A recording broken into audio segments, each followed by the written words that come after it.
तर मित्रांनो, आजच्या या व्हिडिओमध्ये आपण बघणार आहोत, की आपण जन्म दाखला कशा पद्धतीनं काढू शकतो. तर सगळ्यात पहिले तुम्हाला HTTPS आपले सरकार महाऑनलाईन गव्हर्नमेंट.इन या वेबसाईटवरती जायचं आहे. याची लिंक मी तुम्हाला डिस्क्रिप्शनमध्ये देतो. त्यानंतर जर तुम्ही ऑलरेडी रजिस्टर केलेलं असेल तर युजर आयडी पासवर्ड टाका आणि इथून डिटेल्स भरून लॉगिन करा. नसेल तर न्यू युजरवरती क्लिक करून तुमचं अकाउंट तिथे तुम्हाला क्लिअर करायचं आहे. त्यानंतर इथं लॉगिन केल्यानंतर तुमच्यासमोर असा तुमचा एक डॅशबोर्ड येईल. डॅशबोर्डमध्ये डाव्या साईडला बघायचं. डाव्या साईडला थोडं खाली स्क्रोल केलं की ग्रामविकास व पंचायत राज विभाग म्हणून एक ऑप्शन भेटेल. त्यावरती क्लिक करा. त्यावरती क्लिक केल्यानंतर जन्म नोंद दाखल्यावरती तुम्हाला क्लिक करायचं आहे.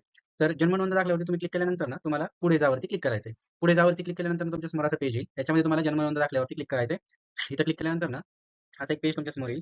तर ज्यांचा पण तुम्हाला जन्म दाखला काढायचा आहे, त्यांचा जिल्हा, तालुका, ग्रामपंचायत, जन्मदिनांक या सगळ्या गोष्टी भरायच्या. आधार क्रमांक असेल तर टाका, नसेल तर टाकला नाही तरी चालेल. ते काही मॅन्डेटरी नाही. आणि अर्जदाराचे पूर्ण नाव जे आहे ते इंग्रजीमध्ये तुम्हाला टाइप करायचं आहे.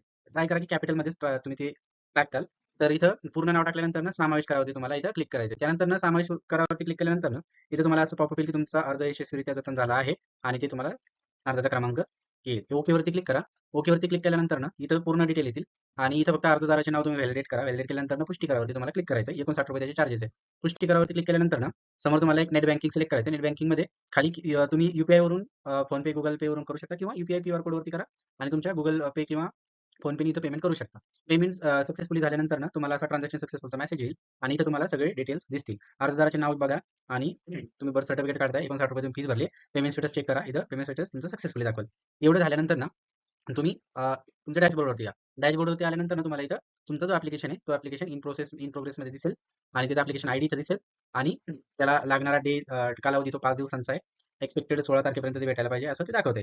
आणि जर सपोज इन केस रिजेक्ट वगैरे झालं तर त्याचं सगळं रिझन वगैरे येऊन जाईल. तर me as, nationality and domicile certificate माझं स्वतःचं काढलं होतं. तर त्यासाठी ते मला म्हणजे मी इथून डाउनलोड करू शकतो. हे बघू शकता तुम्ही. तर अशा प्रकारे तुम्ही जे आहे तुमचं बर्थ सर्टिफिकेट जे आहे, बर्थ सर्टिफिकेट तुमच्या बाळाचं किंवा तुमचं काढू शकता.